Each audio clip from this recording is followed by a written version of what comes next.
All right, guys, thank you for joining. I'm sure we'll have other people coming on as time goes on, but we're going to go ahead and get started. We wanted to first off thank everybody that is on and for taking time out of your day to try to learn something new and just hone your craft. So we really appreciate it. Let me get the chat down. Okay. I'd like to thank everyone for joining us today as well, especially Cassie and the Education Committee for giving us this opportunity to be with you today. There's no question that the mortgage rates and the environment overall has changed significantly since the start of the year. So we believe that this course is very timely in terms of what we're going to be discussing today. And there's no question whether you're new or have been an agent for many years, there's definitely going to be something for everyone here today. And we look forward to jumping in with that and getting going. So yeah, so I'll start by introducing myself. My name is Ignacio Maldini. I live here locally in the area in Costa Mesa. Grew up in Orange County, and I attended USC and graduated in 2002, where I quickly jumped right into the mortgage and real estate industry. Started as a notary, actually, so got experience signing loan docs, and then from there started actually processing loans.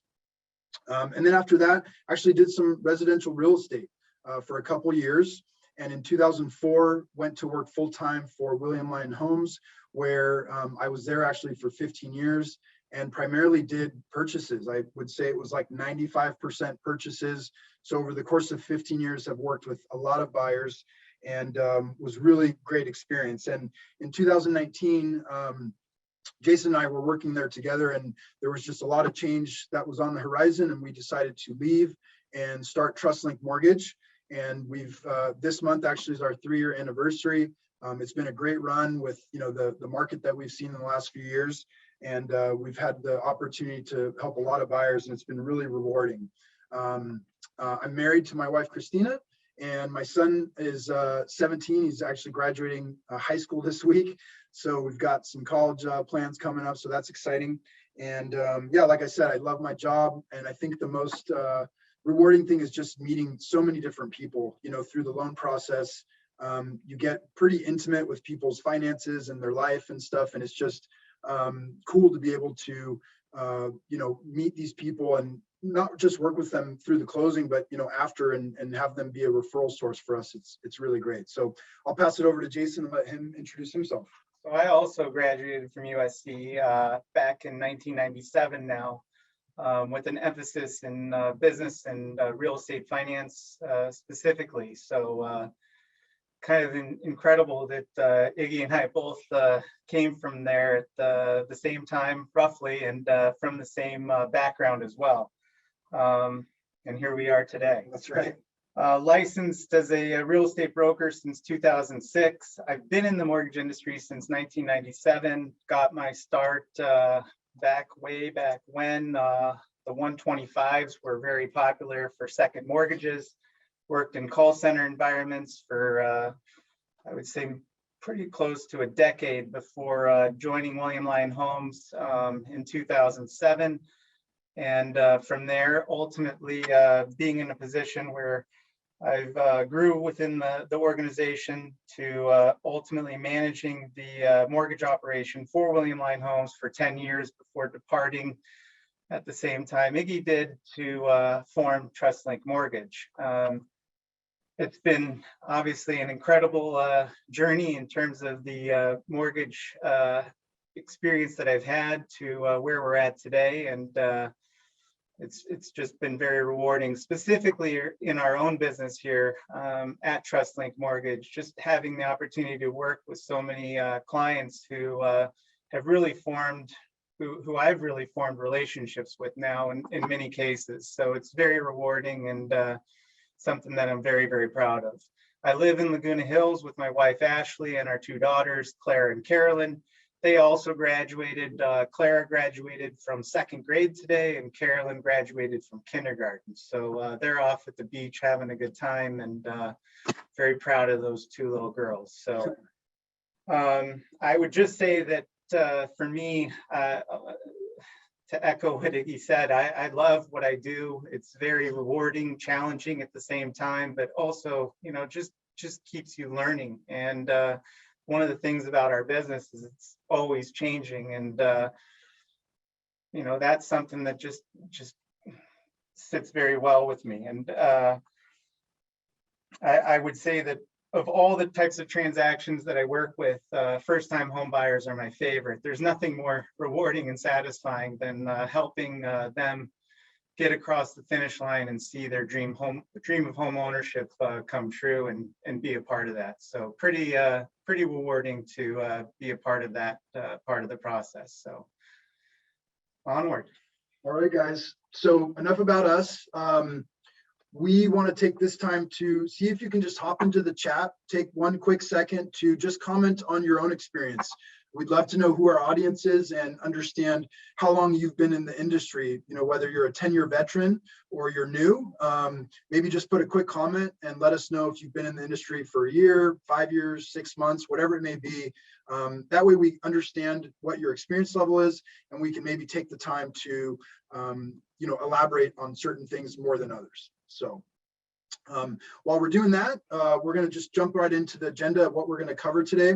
So the first thing we're going to talk about is just the current market conditions. What are we seeing on a day-to-day basis, and how does that dictate how we're communicating with your buyers?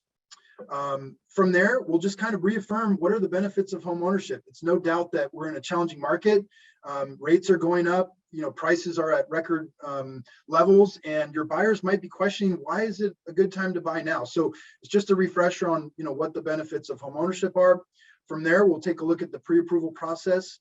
What does it entail, and what does that look like for your buyer? We'll talk about the common mortgage mistakes and how to avoid them, or more importantly, get through them. From there, we'll kind of talk about the credit score and how does that tie into that whole process of, improving the overall transaction.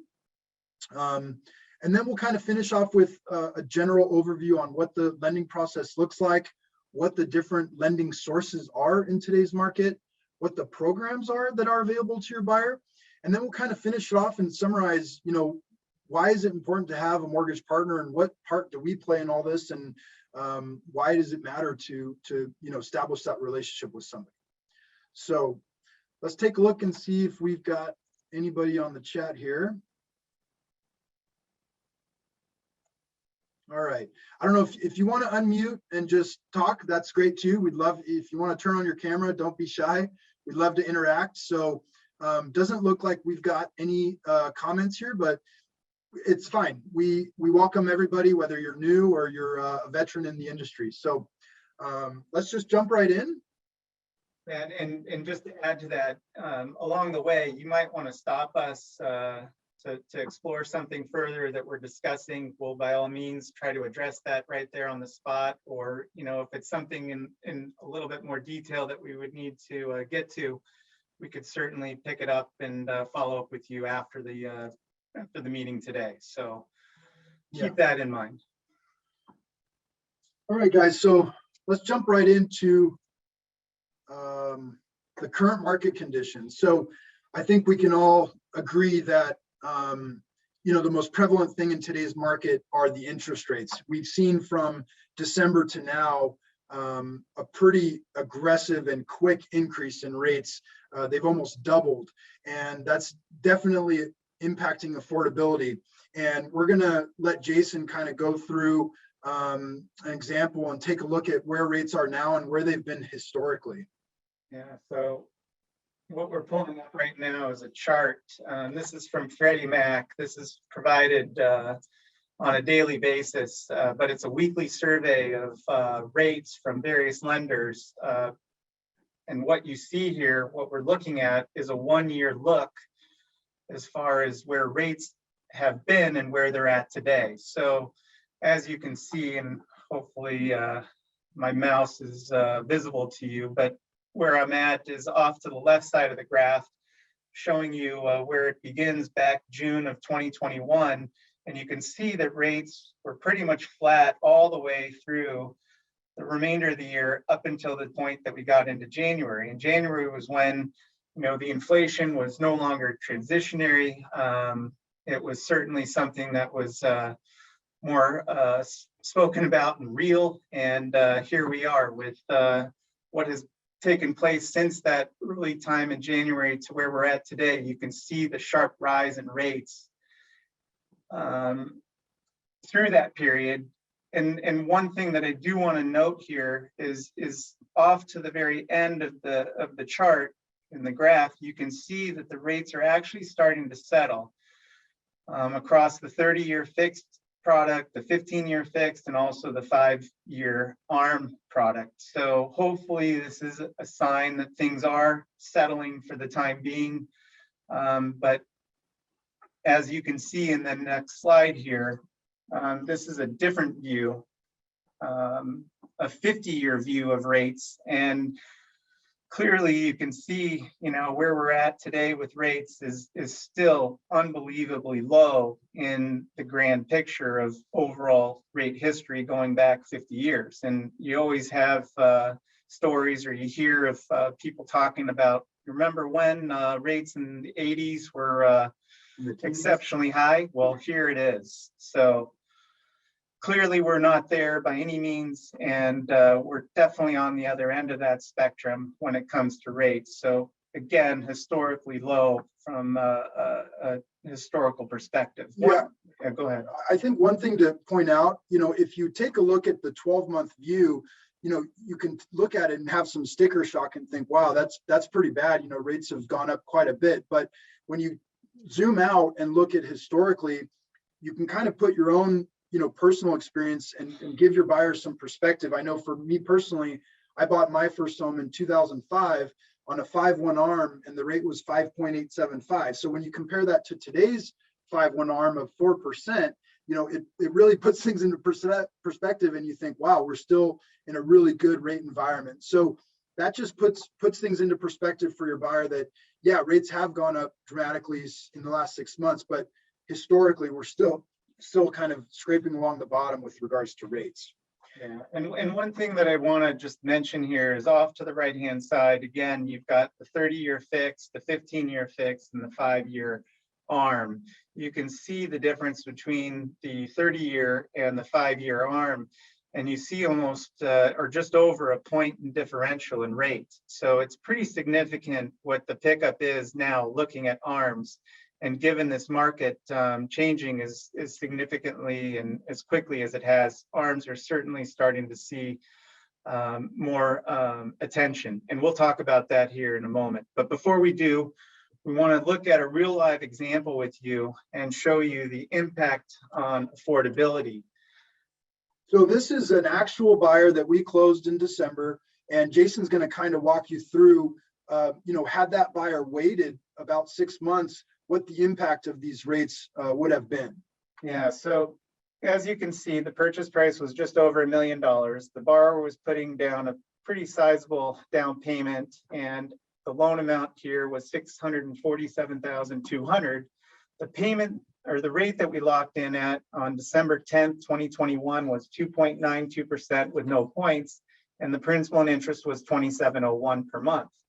Today, if we were to lock in that same exact scenario, the rate would be all the way at 5.125, and that principal and interest would be $35.24. The difference in monthly payment, the cash flow impact, is $822.79 per month. The difference in rate is over 2 points in terms of it being higher from where we locked to where it would be today, representing a 75% increase in rate.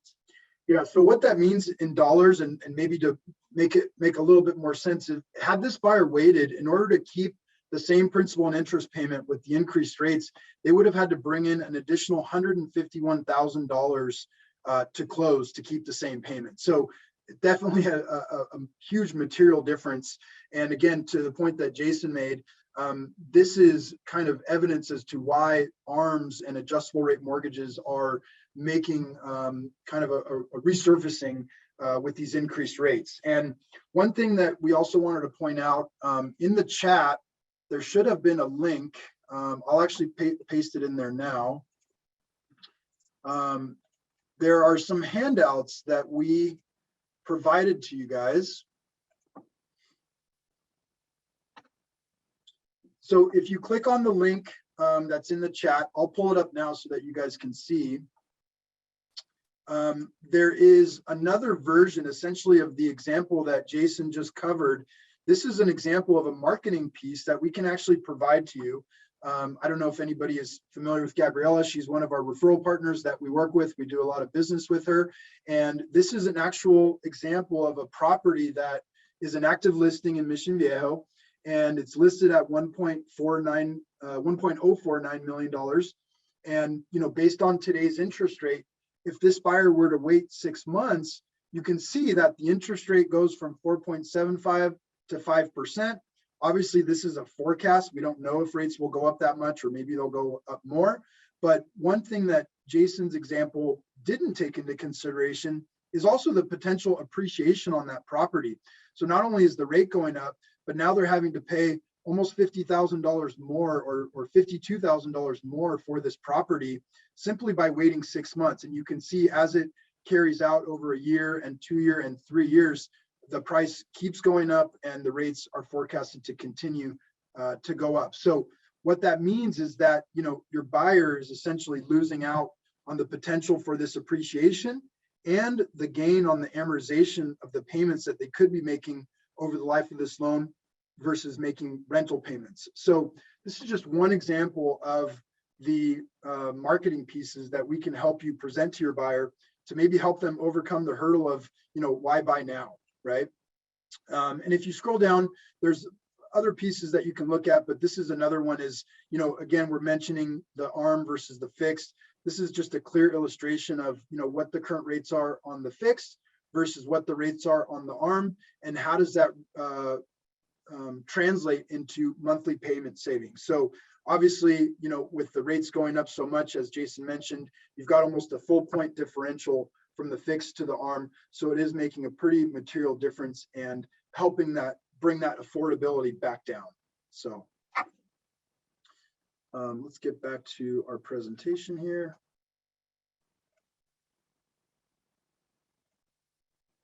Oh, from the current slide, yeah.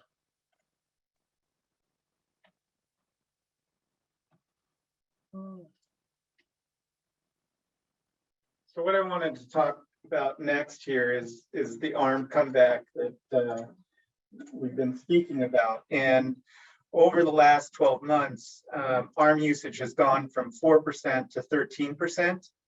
But if you break it down a little bit further, 37% of the buyers that are borrowing more than $1 million are using an ARM when taking out that loan. So it's significant when you get into higher price points, the ARM usage.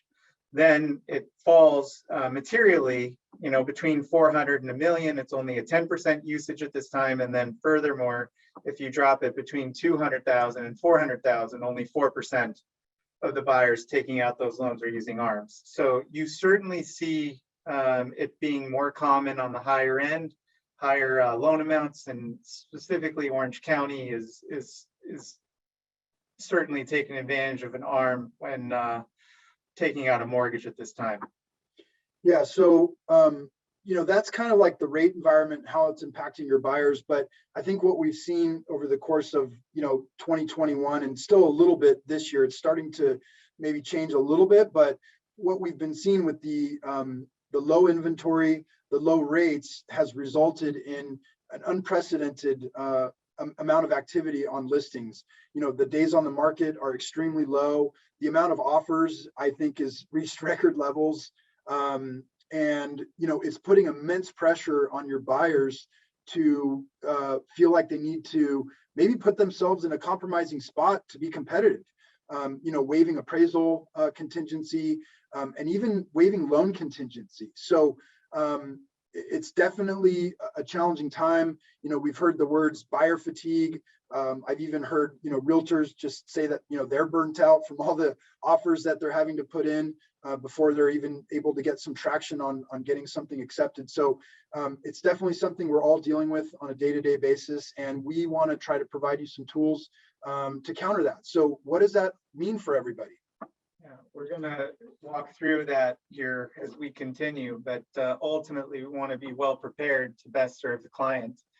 and make sure that we're putting them in the best spot to be successful with their offer. So let's jump in. Yeah, so as we mentioned, the challenging market conditions and the fact that rates are now essentially doubled almost since December, prices are at record levels. Your buyers might be questioning and asking, well, why would I buy now, right? Well, this is simply just a reaffirmation. You're probably familiar with all these ideas, but it's good to just refresh them for yourself and understand how you can, coach your buyers and help them understand that it's still a good time to buy. As we mentioned, with my personal experience, rates are still at really low levels, lower than when I bought my first home. And another one of the flyers that is included in that package that we provided is a buy versus rent flyer. And again, this is just a good, graphic illustration of, what does it look like to continue renting versus buying? And, along with the record appreciation that we've seen, we're also seeing record levels of rent increase. And so, the renting option really isn't that much better. And when you layer on the, appreciation that you can get from properties, especially in Orange County, I think they're annualizing somewhere around 9%. It's pretty remarkable, so you don't want to miss out on that. And so that's one of the main things that we try to emphasize is the buy versus rent. And those are definitely tools that we can help you provide to your client as well. So you've got the other benefits here. We can touch on a couple of them. Obviously, the ability to renovate your home and personalize it. You can't really do that with rent. You can, but you're going to really lose out on all that investment that you're putting into the property. Pride of ownership is a pretty simple one to emphasize. And then obviously the financial benefits of taxes and all the other stuff that comes along with it. So definitely wanted to bring that up. And once you've talked to your buyer about this and kind of gotten them over that hurdle, you've got a buyer that's willing and ready to move on to the next step. What does that next step look like? So that brings us to the pre-approval process. And Jason will talk a little bit about what that looks like for your buyer. Yeah, so we begin with an initial conversation to understand their financial picture. We get into their loan application, understand what their credit looks like, understand clearly where they are in terms of their work and their assets and their housing history. But to take it a step further, this is where we spend time reviewing their loan program options and discussing monthly payments. This is a key area for discussing the ARM. And again, the ARM has been kind of on the shelf as a result of the rates being what they are or have been, and where they're at today is definitely bringing the ARMs back to the forefront again. So an ARM isn't for everybody. It's certainly got to be the right setting for that particular buyer to use. But ultimately, a lot of people don't end up living in their home for, more than 10 years. So ARMs come in different flavors, if you will, from anywhere from a 3-year fix to a 5-year fix to a 7-year fix to a 10-year fix. And in general, all those options are going to be lower in terms of rate than if you went with the traditional 30-year fix. So it certainly is a prevalent conversation to have with clients at this time. Yeah, I think one thing to note on that, like Jason said, a lot of people don't stay in their home for 30 years. I think the stat is pretty significant. I would say it's in the 80 percentile range that most people never keep their loan for 30 years. And so for the buyer that it fits, it's a great financial tool to be able to leverage that lower rate and bring down that monthly payment. But as far as the conversation that we have with the buyer, it's important to talk about not just the programs, but what do those payments look like? And are they matching up to what the buyer's goal and budget is for monthly payment? Because what a buyer might qualify for on paper doesn't necessarily equal what they're comfortable with paying on a monthly basis. So that's one of those conversations that we have. Yeah. And then another step here is calculating their loan to value, their debt to income, and whether or not reserves are required. This is also another area that we're exploring with the customer and to understand them better, to what they're going to be doing here at the end with their financing. So it's certainly a part of this conversation. Yeah. So once we kind of have the main pieces of the file, we're ready to run AUS, and AUS stands for Automated Underwriting System. And we need a full credit report to do that. And the significance of the AUS is that it enables us to dig that one step deeper. So obviously, when we look at things, we're human, we could make a mistake, we could miss something. But the nice thing about the AUS is that it's automated, and it's going to look at all that stuff for us. And it might pick up things like a bankruptcy or maybe a short sale that we overlooked, anything that might be ingrained into the credit report. And at the end of the process, it's going to give us a very detailed response as to whether the buyer qualifies, what the debt to income ratios are, what documentation we need, whether we need to provide tax returns, if there's any reserves required. So it's going to give us a very detailed answer that we can then take and come back to you and issue a pre-qualification letter. And that letter is something that you can use to then go and put in your offer. However, we don't want to just stop there. We want to take it that one step further. So after the pre-qualification, we would come to an actual pre-approval, and Jason can talk a little bit more about that. Yeah, that's where we come in and validate the information that was given to us verbally by the client. We want to actually see the income to document that they make what they say they do. And the W-2s and the tax returns, if they're self-employed, it's just a common thing with tax returns and self-employed that many people are just taking advantages of deductions that they can, and ultimately the net result is going to be a significantly lower amount of income than what they're generating from a gross revenue standpoint. So there's no question that taking this next step when it comes to income is very important here. And the next part of that is obviously the assets, making sure that we're looking at the assets, making sure that their funds to close are there. And then looking at the bank statements themselves to see what's on there. If they've got deposits, asking about the deposits, understanding where those deposits are from. Can they be used? Those are very important questions. And then not only to mention, the bank statements sometimes show additional debts that are being paid by the client that may not be showing and reflected in the credit report. So it's very, very important that you take this next step of getting a pre-approval in place, and this is why.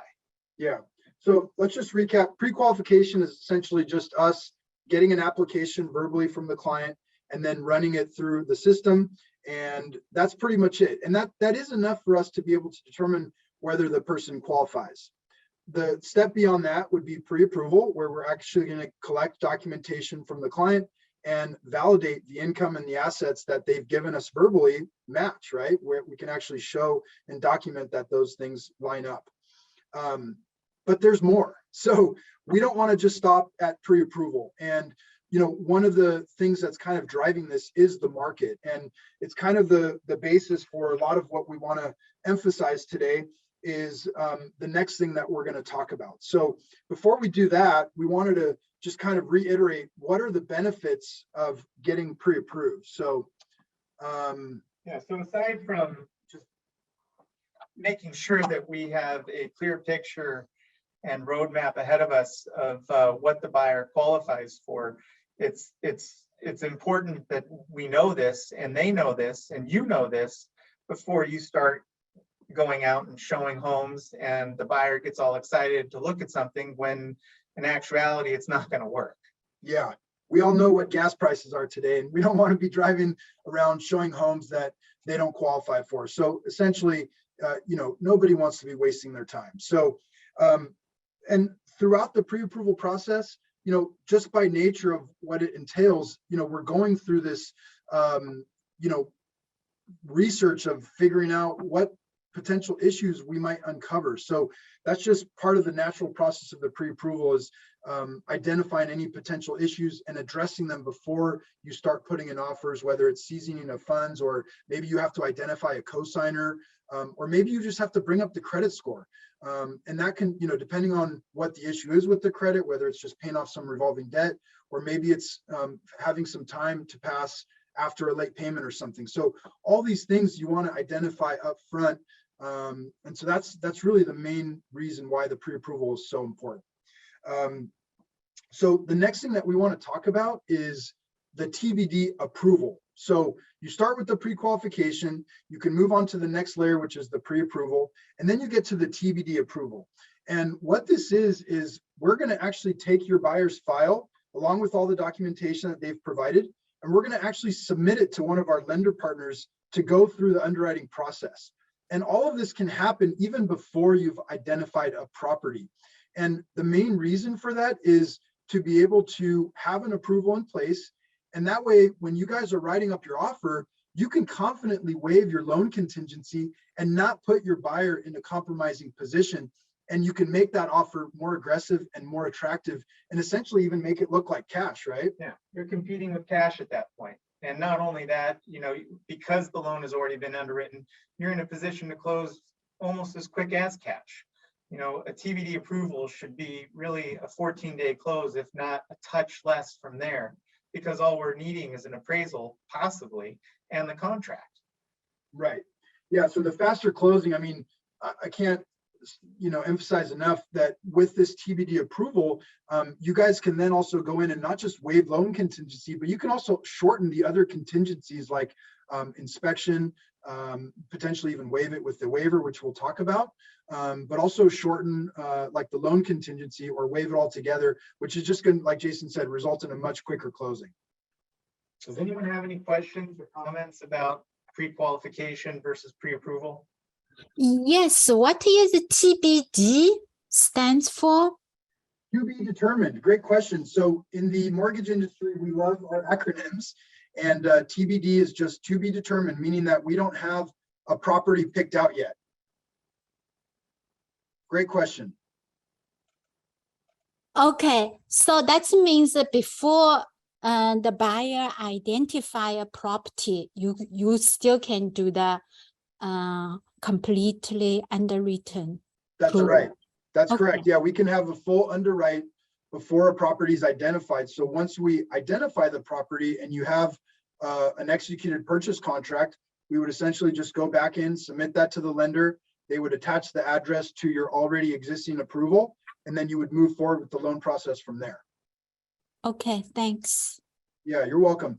And I wanted to go back to, we had a question in the chat about, I think one of the marketing flyers on the appreciation rate that they're using. So essentially what they're doing is they're taking a historical look at what the appreciation has been, and they're using that to forecast future appreciation to come up with the potential, missing out of what they're missing by not purchasing at this time. Does that make sense? So it's based on the previous 2 or 3 years history. I think they go more than 3 years, but yeah, it's a historical look back that they use to then convert to a forecast. Oh, so that's quite big. Yeah, I mean, obviously the last 3 years have been quite aggressive with appreciation, so that's definitely weighing more heavily on a higher appreciation rate. But I mean, even if we were to take a lower appreciation rate, the numbers would still be significant in terms of the loss on appreciation amortization gain. And we can actually fine tune that in the marketing flyer that we create for you. We have the ability to go in and change the appreciation rate if you want to use something more conservative. Thanks. You're welcome. Okay, guys, so we want to just emphasize this again. With the current market conditions, this is a really important tool that I think is being underutilized. Just the fact of doing the TBD approval and being able to confidently, coach your buyer into waiving their loan contingency. So we'll also talk about the appraisal contingency in a little bit, but any other questions on this process? Okay. So let's see, get to the next slide here. Okay. So now we want to talk a little bit about some common mortgage pitfalls that we've run into and you might have also encountered throughout the process, and maybe some of the things that we can do to avoid them. So I think the most common thing is buyers going out and making large purchases either right before buying a home or maybe during the escrow period. And I think the most common one is probably a car. for whatever reason, people buy new houses and they get excited and they want to buy a new car. And, it ends up affecting us negatively because that debt is now going to be taken into consideration when we're calculating our debt to income ratios. And if your buyer is maybe borderline on qualifying, unfortunately, we've seen it happen before where it'll put that buyer out of qualifying position and they now either have to go and sell the car back or pay the car off or maybe refinance the car in the wife's name if she's not on the loan. So it definitely creates a situation that we have to address and not in a good way. So along the same lines of opening a new car or a large purchase can be the opening of revolving accounts. We see this a lot, maybe with new homes, new construction. Maybe you sign up for a Home Depot card or something to go and, put window coverings on or finance something with regards to the home purchase. And this can also impact the debt to income ratio, but more importantly, affect the credit score. And we'll talk about it in the next slide that, anytime you open a new account, it is going to drop your credit score. So you just want to keep that in mind. The next is co-signing for somebody for a car, a school loan, or even a home loan. We don't mind it so much if we're having someone co-sign for our loan, but co-signing for someone else's loan can certainly be problematic. So it's something that, again, we're making sure, and I guess just to emphasize, all these topics that we're covering here are certainly conversation or something that we're having along the way with the client, and especially up front, making sure that they're letting us know if they have any intention of doing any of these things during the process to let us know, and we can weigh in and let them know, yes, go ahead and proceed. You're fine in terms of debt ratio, it's not going to make a difference, or what, hold off on that until you've closed and then do whatever it is that you're wanting to do. So yes, carrying on, changing jobs and not staying in the same line of work is another potential issue. Switching from a W-2 position to self-employed or 1099 pay structure can also be problematic. It's not so problematic going the other way from 1099 or self-employed to W-2, but going from W-2 to self-employed is certainly a challenge. Yeah, and the reason for that is because self-employed requires a 2-year history. And so if you're jumping into being self-employed, you obviously don't have that history. You need to have 2 years of tax returns. And so that really can be kind of a deal breaker if that happens. So again, we try to coach people on that. We ask, if they have any intention of doing that, and just try to make the buyer aware, right? All these things are just an awareness. If, the buyer doesn't know what they don't know. So, they can do these things without knowing that it's going to negatively impact their escrow. So, and then finally, we get to the asset piece. Another thing that buyers really aren't aware of is the impact that making a cash deposit or maybe a non-payroll deposit might have on their loan. Fannie and Freddie are very, strict on the documentation of down payment money. And if we can't source a deposit, whether it's cash or not, you're not able to use that money towards your down payment. And so that can cause problems if you don't have additional resources for down, whether it's a gift or something from family. So we definitely make sure to coach your buyers on that as well. Any questions in this area or comments? Yes, what is unseasoned funds? Great question. So that ties into like deposits, right? So if you have cash that you want to deposit, that's okay as long as we have time to season the funds, meaning that if you deposit your cash in March and the money has now been in your account for 2 months, when you provide us with your bank statement to source your down payment, that deposit is no longer showing up and it's not going to be questioned by the lender. So if you're going to make a cash deposit, you want to do it, at least 2 months in advance before you are out shopping for property, so that deposit doesn't become or come into question. And be considered unseasoned funds. Thanks. Yep. Good question. Thank you. Okay, so moving on, in line with some of the issues that we run into during or prior to the escrow transaction is things involving the credit, which we've made mention to. So this slide is just a very simple depiction of what comprises your credit score and how these things can affect you either negatively or positively. So we mentioned opening new accounts, whether it's a new installment loan or potentially a revolving account.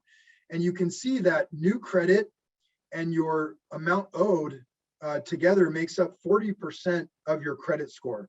And so when you're opening up a new revolving account, essentially what you're telling the Bureau is that, let's say the credit card has a $10,000 limit on it. You're basically telling the Bureau that you can now go $10,000 more into debt. And until the bureaus have, a 3 or a 6 month history of what you're going to actually do with that account, they have to assume that you're going to spend 100% of that balance. And so that's why when you open up a new account, your score will initially drop because the bureaus don't have any performance on what you're going to do with that account. And then that ties right into the amount owed. You want to try to keep your credit balances on your credit cards at 30% or less of what the high limit is, because when you start leveraging that account or maxing it out, they're going to assume that you're maybe in trouble. You're having to leverage yourself to maybe get out of a bad situation. And so that negatively impacts you because you're utilizing your credit to its max potential. So from here, a common conversation that we have with clients is how to improve your credit score. And one of the tools that we use is called Wayfinder. So anytime that a credit report is pulled, we're going to see the potential score improvement associated to that credit profile. And what we do for the sake of an example is, let's just look at a 680 credit score. That's what we have for qualifying at this time. But the potential score improvement is saying that we could get 60 extra points onto our credit score. So with Wayfinder, we asked, hey, how do we get to a 740 credit score?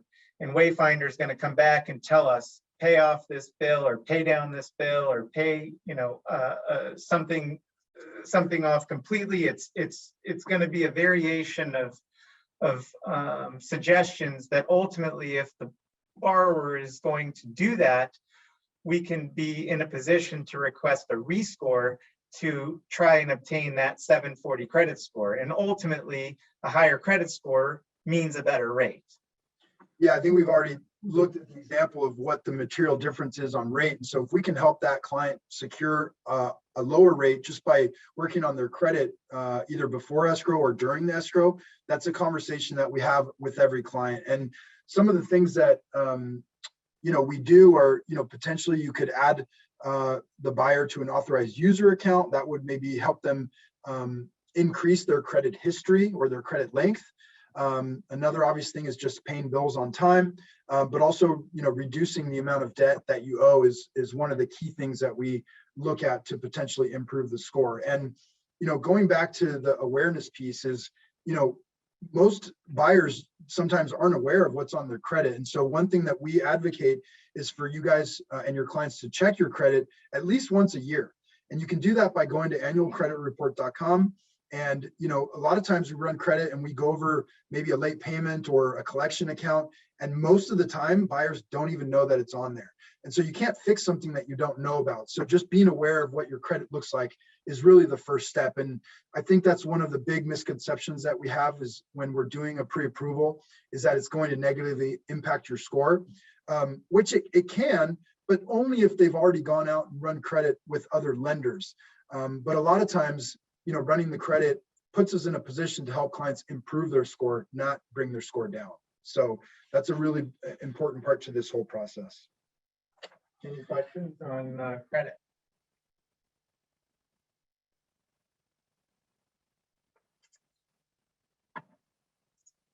Okay. So we'll move on we want to give you guys just kind of a general overview of what the loan process looks like and what your buyers can expect once they have an accepted offer. Yeah, so the first thing that takes place is escrow opens. We as originators request fees from escrow and then provide initial disclosures to the borrower. Those initial disclosures are going to have an outline of the terms and the costs associated to the loan, as well as what the closing figures are needed to close out the transaction. So it's certainly something that we're reviewing as originators with the client, making sure that they understand exactly what we're doing at this point. The next part is the loan submission. So we've gathered a lot of documentation already, but there is a good chance that we'll need some of it to be updated. So we'll request those items along with the sales contract, and then we submit the loan to underwriting. The underwriting process should really take no more than 24 to 48 hours in general, and sometimes it's even same day. The next part is ordering the appraisal. Yeah, so one thing that we want to talk about that's kind of in line with the waiving of the loan contingency is the appraisal contingency. So anytime that you have a property that's valued at $1 million or less, we have the potential to get an appraisal waiver when we're running the AUS, or the automated underwriting system. And so that's something that we actually will find out during the pre-approval process, not even the TBD approval. That's something that we as originators can find out in a matter of minutes. So, if you guys are not communicating with your lender prior to submitting an offer, you're really missing out on a potential to be able to confidently waive your appraisal contingency, but at the same time protecting your client, knowing that we don't even require an appraisal. And not only does that help with the aggressiveness and competitiveness of your offer, but it's also going to allow your client to avoid the fee required to pay for the appraisal, and also the timing. If we don't need to wait 7 to 10 days for an appraisal, that's really going to go in line with what we've been communicating, which is much quicker and faster closings. So once the loan is underwritten, a conditional approval is provided by the underwriter, something that we review with the buyer and letting them know what are the outstanding conditions that are needed for our clear to close. And we'll request those. Usually they'll come back to us hopefully pretty quick, but sometimes we may need a few days for things to get put together, but ultimately we want to get those back and consolidated and sent off back to underwriting for their review. At the same time that we've got that conditional approval, we're also going to be sending out the closing disclosure, or the CD. And this is something that has to go out on every single purchase transaction, and it starts that three-day wait period for timing. So that is something that goes out early in the process, so we're not waiting for that wait period to expire to get our docs out and closed. yeah, Then and I guess just to add further to this, for the final approval step, all those conditions that we requested are received along with the appraisal, if it's ultimately needed, are then submitted back to the underwriter for final review and sign off. In most cases, that should be it, but sometimes an underwriter may come back and ask for additional conditions, at which time we'll go and satisfy those with the buyer and then get those back to the underwriter. So once we have final approval, the next step comes into play. Very close. So that's one of our favorite, parts of this process. And a lot of times you might hear it referred to as a CTC. So again, back with those acronyms, we have an acronym for everything, whether it's a CD or a PIW or a CTC. This is a call that we love to make, not only to your buyer, but to you as well, because that lets you know that there's not really any more hurdles with regards to the loan to keep you from getting to that transaction being closed. So that's a call that we'll make to both of you and keep you in the loop with where you're at. The loan documents are sent to the escrow, and then from there, final figures and terms are reviewed with the borrower. This is something that the originator should be doing with the client, not escrow, but the originator should be going over those final figures and terms and making sure that everything is in line, so that when the buyer is signing their loan docs, there's really no questions. They've all been answered already. They've actually looked at the loan docs in most cases. That's something that we do on our end in making sure that the buyer has those docs in advance of their signing. So at the same time that we're reviewing, we're going over the remaining funds to close and making sure that they're on track to get into escrow as well. From there, loan docs are signed by the loan, or by the borrower. And then from there, the loan funds and deeds are recorded. Buyer receives keys and we're closed. Yeah, so that's our second favorite call is the closing and funding of the loan. It's just very rewarding to be able to let people know that they are officially homeowners, and yeah, we love to share in that excitement. So as you can see from the slide, all that stuff in a perfect world should only take 14 to 21 days. What we strive for is to be able to get a loan clear to close, days in advance of your close of escrow date. A lot of times we're actually calling you guys and asking you to call the listing agent to see if we can close early. So that's definitely our goal, is to always be in a position that we're ahead of schedule. So and the one thing that you'll note here is the 14 days is certainly something that would be applicable or more applicable to the TBD approval that we talked about earlier. So those shorter timeframes can come into handy. anybody have any questions on this process? Yeah, I have a question. Okay. Here said, final figures and terms are reviewed with the buyer. Then buyer wire funds to escrow. But I thought buyer only wire the deposit and the what's that? For their funds to escrow. All these loan funds will be wire to escrow by you. Is that right? By the lender, yes, the lender will send the funds to escrow, but a portion of The down the payment. down payment the remainder of the down payment needs to be wired in by the buyer. Yes. So that is taking place along with the lender's wire at closing, or Okay. just before closing on the buyer's side anyway. Okay. Okay. Thank So you. 2 wires typically from your buyer. One up front and then the closing wire at Yeah, the end. the earnest money and then the balance of their down payment. Yeah. Yeah. That's what the buyer wire.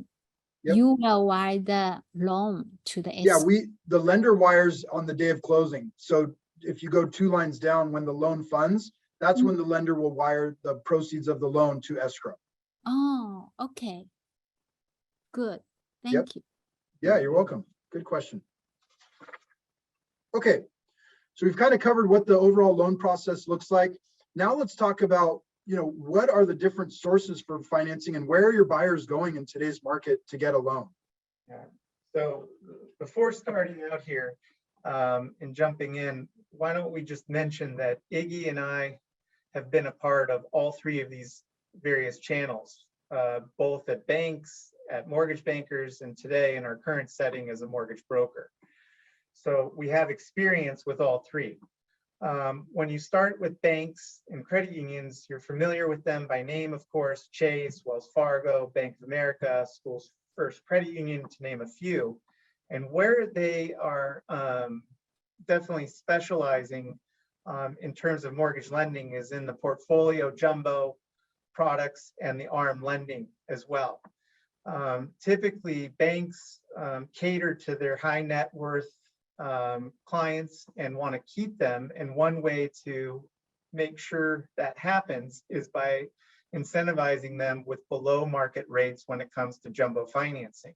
So we certainly see that often with the banks and high net worth individuals, that there's definitely going to be some separation from the other sources when it comes to rates. But along with that comes tighter guidelines. Banks typically have restrictions on how high they'll go for financing. The debt ratios are tighter. The reserve requirements are more higher as well as credit score requirements. So yes, it's definitely something to look at for the right client, but at the same time, it may not work for everyone when it comes to that jumbo product and ARM product. Yeah. So from banks, we move on to the mortgage bankers. Again, a lot of these companies will carry that name recognition. They spend millions of dollars in advertising, and you might recognize Loan Depot, Quicken, is now known as actually Rocket, and then Guaranteed Rate, just to name a few. So what differentiates these from the banks, the most obvious one is just that they're not a depository institution, right? You can't go to Loan Depot and get a checking account, but they're still considered direct lenders, meaning that they have their own warehouse lines and they're lending their own money. But the difference with the banks is that they're going to sell that loan after closing. A bank will probably keep the loan and service it, whereas a mortgage banker is most likely going to sell that loan off to a servicing company. Now, these mortgage bankers typically are large organizations. A lot of times they're nationwide. And with that size comes with it increased costs to operate, right? And so what we typically see is that mortgage bankers tend to carry slightly higher interest rates that gets passed on to the buyer. So those are kind of some of the main differences with banks and mortgage banks. And then we move on to mortgage brokers, which is what our current platform is. So what we have is access to all of the above and then some, therefore translating into us offering the largest product menu, because we have relationships with mortgage bankers, we have relationships with banks and credit unions, and then we have relationships with private lenders as well. So what we have as a mortgage broker setting is access to the widest menu of products available. And with that, we're able to shop for the best rates at the same time. So for instance, we might have 20 relationships with various lenders that offer the same product, but for whatever reason today, there's one that's standing out amongst all the others rate-wise, and that's the one that we can choose and pursue.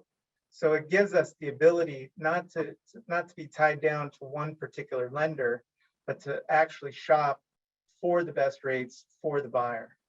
Yeah, and along those same lines, we have the ability to be flexible. So if we lock in your buyer and then let's say the rates go down, or maybe there's a new product that another lender comes out with, we have the ability to pick that buyer up and move to a new lender. We're not married to that lender. And so again, with that flexibility, it allows us to, shift with the market. And if rates have gone down, we could potentially improve the rate for the client if they don't have a float down option with that specific lender. So that's really a big benefit to make sure that your client's going to get the best result for that home purchase.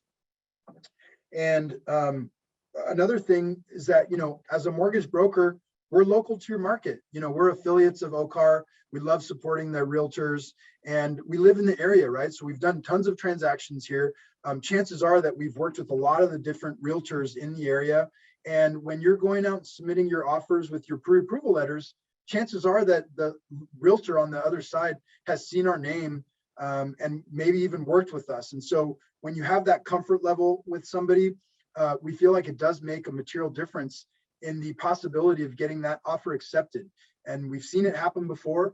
And so we felt it was important to mention. So any questions on the different structures of financing or anything that we covered on this slide? I actually have a question. Okay. So I have some lender reach out to me, and their proposition is that they work specifically within the law community. For example, there's a lender that specializes in targeting, law clerks that's like L3, like year 3 or to the partner. So I just want to know that would you still have like a rate advantage or any kind of advantage versus those type of lenders that specialize in a certain profession? That's a great question. You're always going to find those lenders, whether it's a bank or a retail like mortgage banker, that might find a niche and just want to specialize in that. And maybe for example, a bank or the one that you gave, banks have like a doctor loan. I know Bank of America specializes in a doctor loan. And so you're going to have those different lenders that specialize in that niche. I wouldn't say that we necessarily specialize in any specific thing, but we like to be able to offer programs to everybody that comes to us. So not just the law clerks or the doctors, but anybody in any industry. And so that again just refers back to the flexibility that we have as brokers. I don't know if you want to add anything to that. Was there anything specific in that offering, in terms of high leverage or better rate? What was there something specific that they were promoting at the same time? Yeah, from their program, they were saying that if the client is a law partner, they were able to give them like a loan to value ratio up to like 90 to 95%. Granted that the clients probably have to have a, deposit with them because it's with Citibank, but they can get, even in today's market, they can get a rate that's like 3.75% to 4% for those type of clients, for those type of loan to value ratio. So that's what they're being promoting. Yeah, and that, like Iggy had said, is definitely something that they're promoting and specializing in. And like he said as well, doctor loans are something that's also very popular amongst the banks. So that is something that very well does exist and should be looked at closely.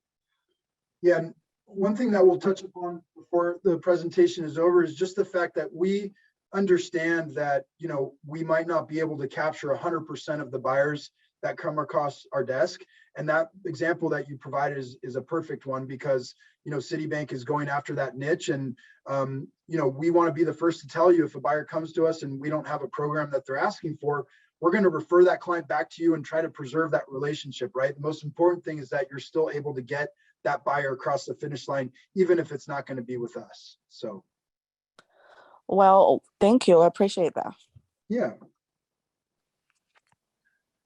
Okay, so we'll go on to the next slide. We're going to just get into kind of the general programs available. And the stuff might not be new to you, but maybe you'll pick up something along the way. Well, we tried not to spend a whole lot of time here, but we just want to cover everything so you have an idea of what's available. So we'll jump right in and go into conventional financing. So conventional financing is Fannie Mae and Freddie Mac. They're the two GSEs. They end up buying 7 out of 10 loans that are originated in the country. Fannie Mae and Freddie Mac are not lenders. They're not going to be originating loans. That's what brokers, bankers, and banks are.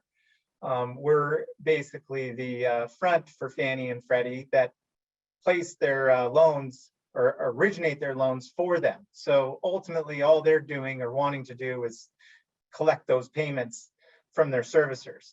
So those two, again, are the most common, Fannie and Freddie. They come in fixed and adjustable rate mortgages for 1 to 4 unit property types. The primary, secondary, and investment occupancy types are the types of occupancies that are allowed. The financing limits allow for up to 97% for conforming primary residences, 90% for second homes, 85% for investment homes. And before continuing here, I want to just make a mention that, recently Fannie and Freddie have both made changes to their pricing with regards to second homes. Second homes historically were priced the same as primary residences. So there was really no difference in rate between a primary and second home. But I think it's been probably 3 to 4 months now when a change was made by Fannie and Freddie that instead of pricing second homes like primary residences, they're pricing them like investment homes. So where we saw an advantage of taking out a second home loan through Fannie and Freddie is really not existent any longer. Yeah, just to, I guess what they were looking at was people buying investment homes, but calling them second homes. And so they're trying to mitigate the risk of that, essentially, mixing up the occupancy. And so they're just trying to mitigate that risk of the occupancy and what it really is. Yeah. So one thing to add on to that is under the jumbo setting, there is still a pricing differential between conforming second and investment. So you will see on the jumbo and the non-traditional product types where second homes does potentially have a better price than investment. So something to note there. Not sure if anyone's come across that one as of late, but it's certainly worth mentioning. Yeah, so then we look at the qualifying, the max debt to income ratio on conforming loans is a 50%, and the minimum FICO requirement is a 620. Anytime you have less than 20% down, you will need to pay PMI, but there are different ways that you can structure that, whether it be, upfront PMI or lender paid PMI. And we go over those different options with your client to make sure that it's, fitting their scenario. The next is condo project approval. Whenever you're in a condo setting, condo project approval is required by lenders. And then lastly, the conforming limit right now for the country is set at 647,200. And for Orange County, for us being in a high loan limit market, we're at 970,800 for our max loan limit for conventional financing. This is something, just so you know, that gets revisited every year towards the end of the year. So loan limits for 2023 will likely come out sometime in December. Any questions on any of that? Oh, yeah. For the condo project approval required by lenders, is that means that buyers, if buy a condo, then they need a lender to check the HOA document? That's correct. Unless that particular lender is already familiar with the project and already has a project approval in place, which can certainly be the scenario. But if not, yes, condo documents would be requested by the HOA and provided to the lender for their review and approval. Yeah, there's a full review and a limited review. So if a lender has already done a loan, they might already have the documentation, and it's just a limited review. So it really reduces the amount of documents and fees that we have, because sometimes we have to pay the HOA to get documents to get project approval in place. So this will delay the process? Or... No, it goes right from the start. As we're originating the loan and submitting it to underwriting, the condo project approval part is happening at that very same time too. Oh, okay. No, a condo project approval should not delay the process by any means. Okay. But So should communicate with the lenders as soon as if the buyer want to buy a condo? absolutely. Yeah, that's something that we have visibility to. Even before you put in an offer, we can look at the condo list and know if it's a project that has a full required review or a limited review. Hmm. Yeah. So again, just communicating with your lender partners is really important. And not all condo projects will be approved either. And so there are certain communities, there's one in, for instance, down in Rancho Mission Viejo, the Esencia area, where right now there's structural defect lawsuit taking place where Fannie and Freddie are not lending there currently. So condo project approval is an important step of conventional financing for sure. Wow. Okay, thanks. And we provided, just as a side note here, in the attachments that we sent out earlier, there's a loan limit chart that shows you what the loan limits are for particular counties here in Southern California, as well as the other areas that we're licensed in. Okay, then we'll jump into FHA financing. So FHA is a loan type that's insured by the federal government. It also allows for fixed and adjustable rate mortgages. But one thing to mention is that in my 20 years, I don't think I've ever done an adjustable rate FHA mortgage. So it's primarily a fixed product, and it's only available for primary residence purchases on 1 to 4 unit properties. And FHA allows for as little as 3.5% down. And one thing that we'll mention in the future slides is that conventional and FHA both can be used with down payment assistance programs. And we'll talk about that more later. The qualifying on FHA is definitely more lenient. They allow for debt to income ratios up to 55% and a FICO score as low as 580. There are some lenders that will go even lower than that because ultimately the FHA program allows for the FICO to be as low as 500, but most lenders cut off at 580. And I've known in the past that some banks will have it as high as 660 or even higher before they would start doing FHA lending. So lenders have the ability to decide what FICO they'll accept that FHA program on. The next piece is mortgage insurance premium. So there's a monthly mortgage insurance premium and an upfront mortgage insurance premium. And this is applicable regardless of the down payment involved. So even more than 20% down, you're still going to have a monthly mortgage insurance premium. The one thing that, you know, Iggy had mentioned here a moment ago about the flexibility with ratio, it's also applicable with wait periods for bankruptcy or foreclosure events. So it gives you a little bit more of an opportunity to get back into housing and taking out a loan should you have had one of those events more recent. And then lastly, or next is in terms of rates, rates are typically lower than conventional financing, but with that monthly mortgage insurance, it's certainly something that we would look at, you know, in that particular scenario to see if FHA makes sense or not. In most cases, you know, we'll try to see if we can head down the path of conventional, but there's times where FHA makes more sense. Condo project approval is also required, and it's something that you can verify on HUD's website. But condo project approval is definitely a little bit different for FHA than it is for conventional. It's not something that can be just turned on in an instant and put in place. So there is a timing component and a cost component associated to condo project approval for FHA. So you certainly want to look into that if you're heading down the path of condo and using an FHA product.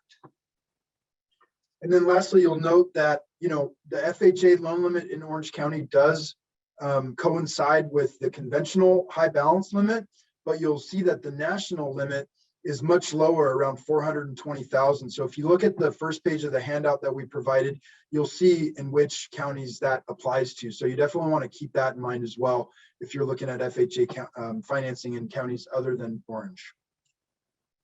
Any questions on FHA? Okay, we'll jump into VA. So first thing I want to say about VA is that I love our veterans and we love working with them.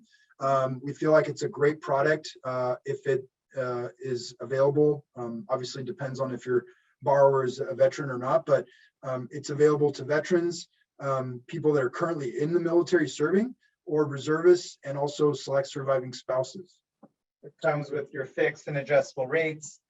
It's for primary residences only on 1 to 4 unit properties, but it allows for 100% financing up to $2.5 million. This is clearly something that is an outlier from the rest of the programs out there where you can obtain financing at that loan amount 100%. So definitely something noteworthy and something to point out here. The next is your debt to income ratio can be even greater than 55 at times. It's possible. And your minimum FICO score for qualifying is also 580.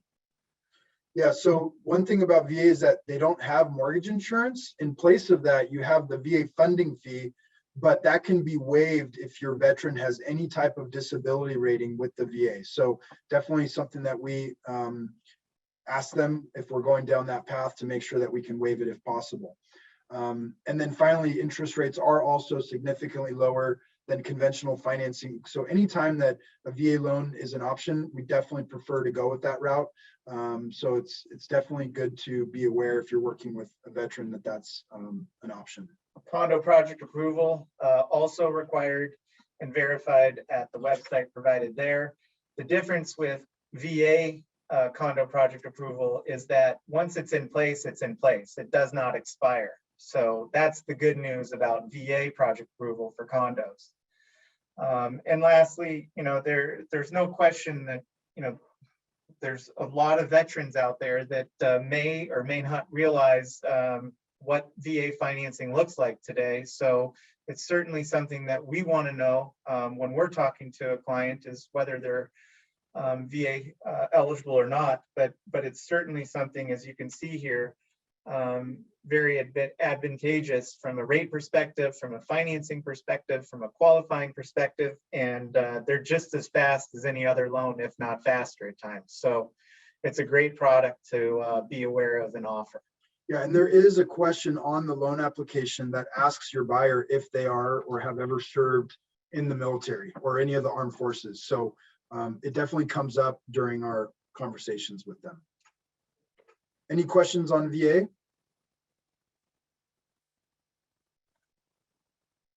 Okay. So on to jumbo financing. We've definitely seen a pickup in the jumbo area. And I think it's just a direct correlation to these record appreciations that we're seeing in Orange County. I mean, obviously any house in Orange County seems like it's $1 million nowadays. So we're definitely seeing a lot more of it. And it's primarily sourced from banks, either locally or nationally. It's also available on fixed and adjustable rate mortgages. But as we've said, throughout the presentation, definitely seen more of an inclination to move towards those adjustable rates on the jumbo financing. And another thing that's unique to the jumbo is that it carries with it an interest-only option. So, when you're looking at these larger loan amounts, the interest-only payment can definitely make a material difference in what your buyer can expect on a monthly basis. Again, they're set for primary, secondary investment occupancy types, 1 to 4 units as well. Financing limits. Right now, you're sitting at 95% financing for primary, 80% for second home, 75% for investment property. This can vary depending on the source, the jumbo source. So some lenders may not have 95% for primary. They may be capped at 80 or 85 or 90. There might be even some that may go a touch higher. But in general, the banks, or I should say the jumbo lenders, are going to have varying degrees to how much they finance when it comes to the loans. Yeah, I mean, just to give you a real world example, you're not going to walk into a Wells, a Chase, or a B of A and get 5% down on a jumbo loan. It's just not going to happen. So that's why the brokers have a bit of an advantage. We've got a much bigger field to pick from and be able to place, your buyers with more aggressive financing. Also, when it comes to loan amount, you can get as high as $10 million. There are exceptions to go above and beyond that. Clearly, the banks will have these loan amounts as well. But should it be something that is needed, which I would say is maybe a once every few years type of event, there are loan amounts that can go quite high. Max debt to income ratio is generally 50% overall and a minimum FICO score of 680, but this is another area where it can get a little bit different depending on the source. You could see debt to income ratios in the 30s and 40s in terms of max versus 50, and then FICO scores can be generally a little bit higher from here, especially if you're trying to finance more than 80% when it comes to the loan amount. So there are varying factors that come into play here, but this is again a general view of the jumbo landscape. Mortgage insurance is not typically required on jumbo. For the most part, it doesn't come into play, but it can. And then reserve requirements is also something else that comes into play. A bank or a jumbo lender in particular may look for quite a bit of reserves, and another may not care at all about having any reserves. So it just depends again on the source as to whether or not you would have reserves coming into play. Any questions on jumbo? Yes, how people can qualify for this jumbo financing then? This looks too good to be true. They don't need to even pay mortgage insurance? Well, yeah, I mean, the jumbo comes into play if you're in those higher loan amounts. Typically 647, 200 and above puts you into a jumbo category for a loan amount. So you can actually, a buyer can use a jumbo loan if they qualify instead of a conventional. But again, you just have to make sure that they meet the higher, credit score requirements, the lower debt to income ratio requirements. So we have done that with buyers in the past where maybe the rate or the, like you just mentioned, the mortgage insurance is not required. So we put them into a jumbo loan in place of a conventional loan to help them, give them those advantages. So the reserve requirement, how do they get the reserve requirement to qualify? Is that the not IRA account money can be used? Yeah, it can. So typically retirement accounts, depending on the lender, you can use between 60 and 70% of retirement accounts, to account for tax penalties on withdrawals. And the reserve requirements just depend on different factors, the loan amount, the amount of the down payment. Sometimes credit score can get figured into the reserve requirements. Typically what we see is a minimum of 6 to 9 months, but it can go as high as, like we show here, 36 months in an extreme case. That's the mortgage payments amount. It is. So what we look at, whatever goes into that mortgage payment between principal, interest, taxes, and insurance, and we add that up, over that period of time, whether it's a 6-month reserve or 9-month, 12-month, or 36-month, we're taking that total payment and multiplying it out by how many months of reserves are actually needed. Thank you. You're welcome. Danielle, I see your question. If you want to put your email in the chat, I can email you the attachment directly so that you don't have to try to open it online. Okay, after Jumbo, we're going to talk about second mortgages. So they're becoming very popular again. Obviously, everyone that has their mortgage in place in the 2s and 3s are pretty happy with those at this time. And for people that are looking to tap into their equity for various reasons, rather than disrupt their first mortgage, they're looking at HELOCs and second mortgages instead of that. So HELOC is a home equity line of credit. And what it is it goes behind the first mortgage, and ultimately it's set up as a line of credit for the borrower to access for a period of time. They're generally open overall for 30 years, but during the first 10 years of the equity line, that's when the borrower can borrow, pay it back, borrow, pay it back. And then after that 10-year period, it becomes fully amortized for the remainder of the term. I should mention that during that first 10 years of the HELOC being open, it's got an interest-only feature associated to it so that you can pay interest only if that's what you choose to do. Equity lines are typically adjustable. They're tied to an adjustable rate that's based off of prime.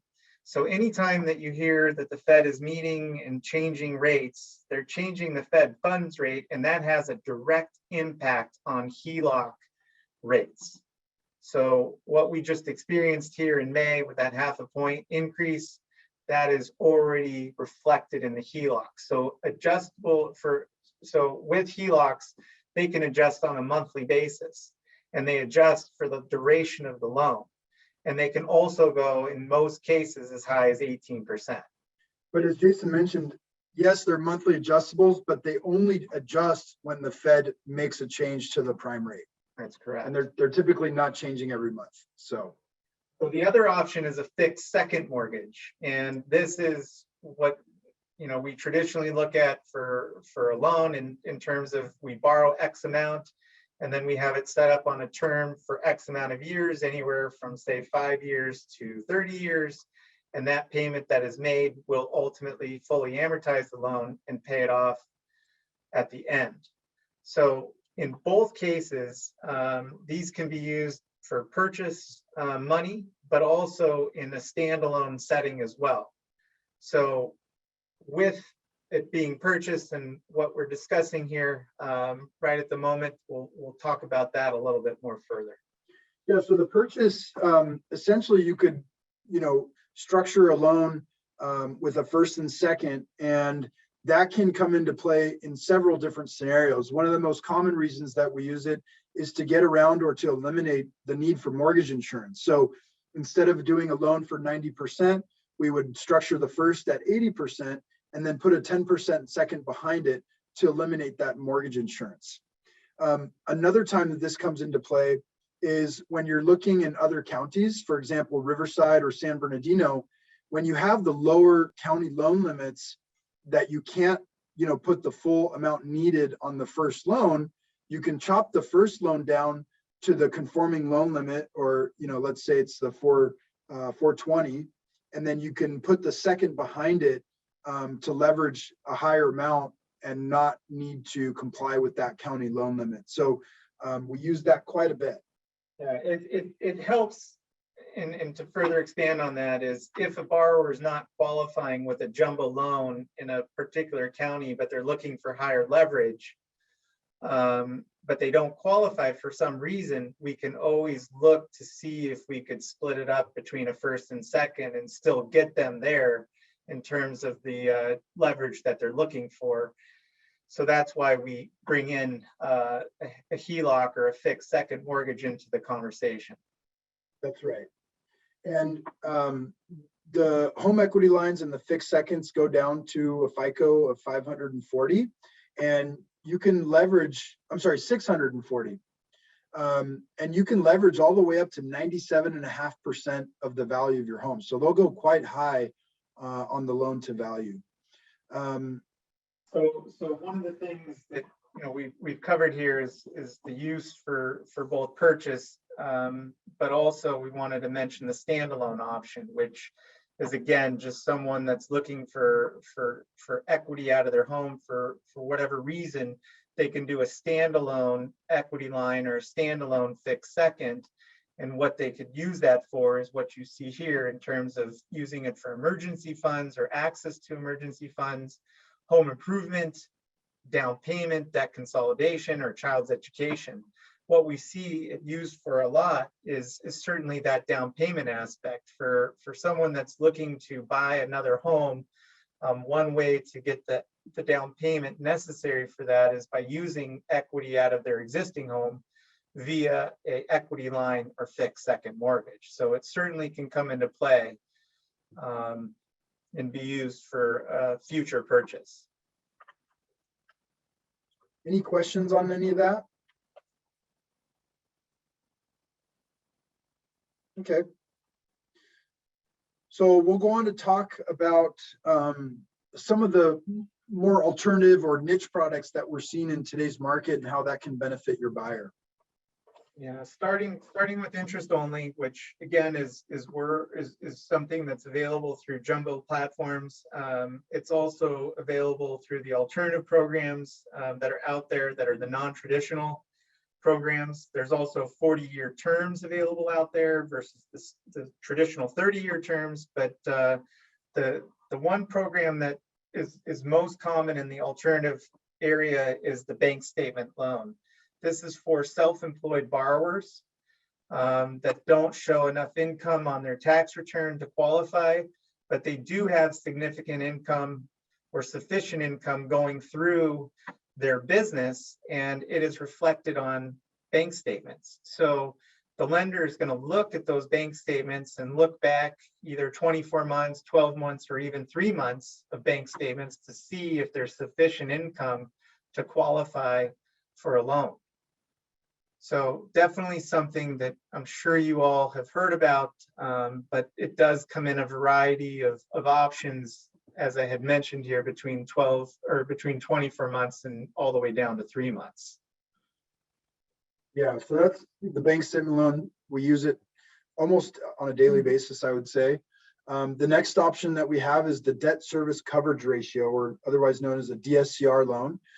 We're seeing this loan become popular just because of the amount of investors that we're seeing in the market.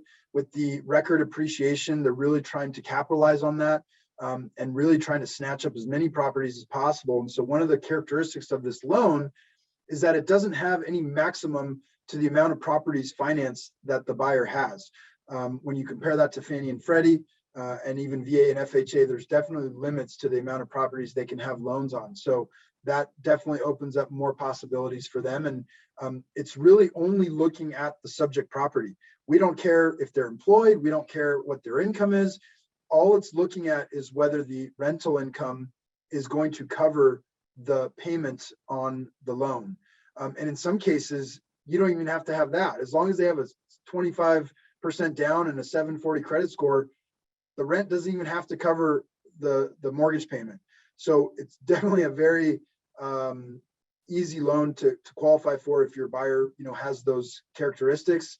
Obviously, it carries with it a higher interest rate, but we are seeing a high utilization on this program. The next products are CalHFA and GSFA. These are products sponsored by the government here in California for down payment assistance and closing cost assistance. So for buyers that don't have the funds or the closing costs and can't get support from a gift from family or friends, this is an alternative program to help support that. It does come with some restrictions, but for the right borrower and the right home, it may come into play that it works out for them, but it's typically geared for first-time home buyers. Asset depletion is another program that's used. This is actually something that gets used by Fannie and Freddie as well, but ultimately it's a borrower that doesn't necessarily have enough income from another source, but what they could use is ultimately their assets on hand that they have in depository to ultimately generate an income stream from. So typically you'll want to see at least $500,000 or more for this to work, but that's not always the case in terms of what's needed. But from there, an income stream can be generated to help with qualifying. Yeah, they just apply a basic formula to the amount of assets that your buyer has and derive a proposed amount of income. It doesn't mean they have to actually withdraw the money and be showing withdrawals to use it.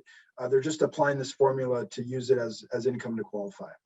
And another product is reverse for purchase. I know that probably you all have heard of reverse mortgage and typically assume that it's just for people that have a home already and they're looking to take out a reverse mortgage. You can actually take out a reverse mortgage at the time of purchase.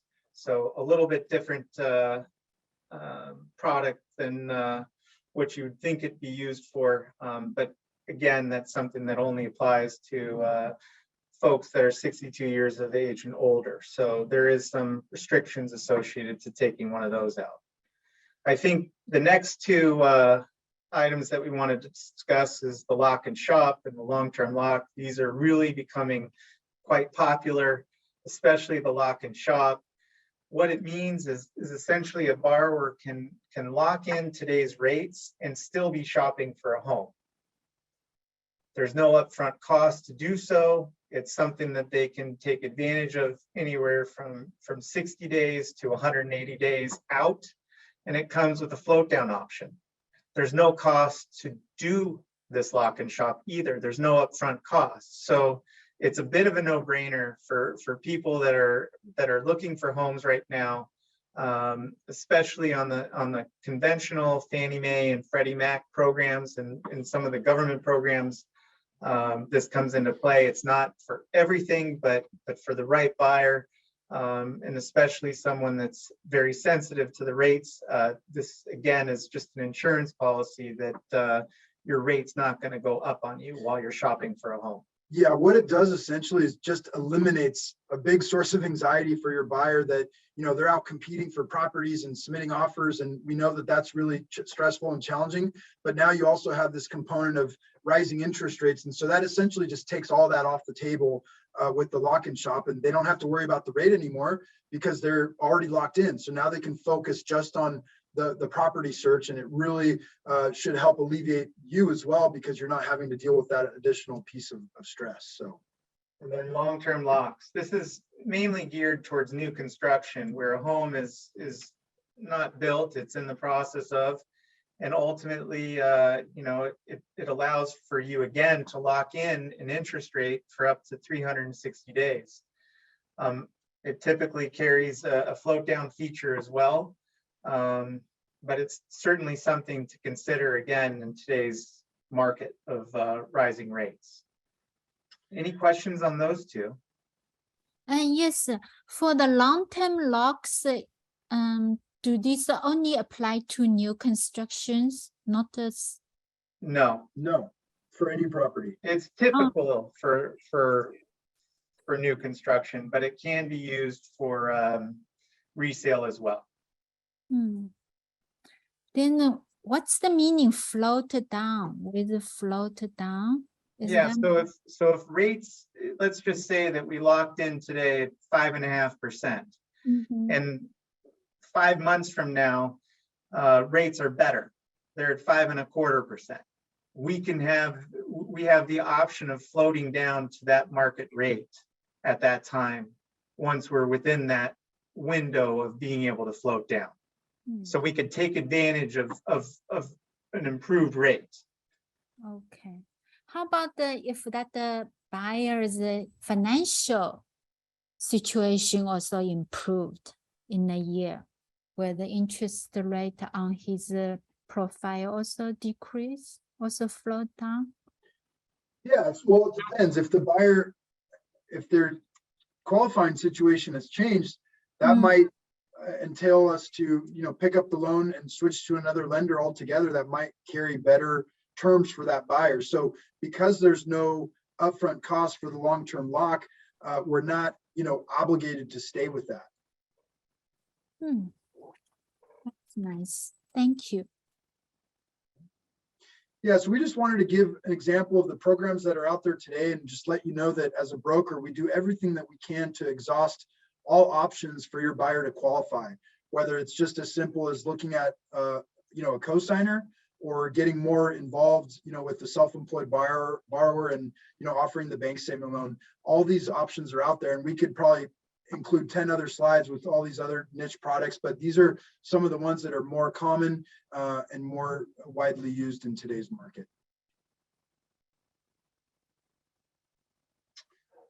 All right, so we're almost done here.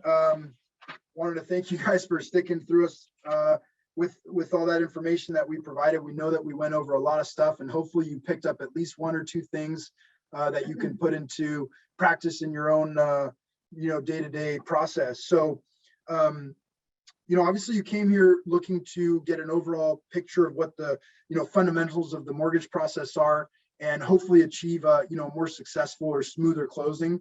And I guess the cornerstone of everything that we've been talking about is involved with having the right mortgage partner. And it doesn't necessarily mean that that's going to be us, but we feel like you need to have somebody in your corner that's going to be your partner and help you get your buyer to the finish line. And we've been talking about it throughout the whole presentation. One of the key things is the transparency that a mortgage partner can bring, right? So through that pre-approval process, we're going to uncover any potential issues and really identify the strengths and weaknesses that your buyer might have, so that you know how to best handle those. Yeah, the next is experience, making sure that you have an experienced originator working with you.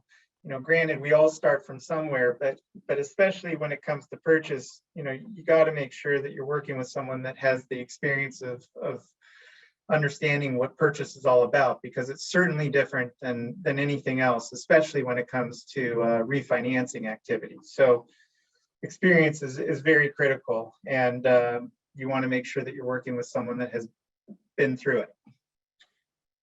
Then communication. I think it goes without saying that everybody wants to know what's going on with the transaction. The buyers need to know. There's a lot of anxiety involved. You as the buyer's agent want to understand where you're at in the loan process, what to expect, but also keeping the listing agent involved. I can't tell you how many times we get calls from the listing agent wanting to understand what's going on. And so we want to keep them informed so that they're not calling you and looking to, give you a notice to perform or whatever it might be with regards to contingency periods. We want to make sure that we're working as a team to keep everybody in the loop. And then next is availability. We're here with you. Our phones are never off. Our emails never off.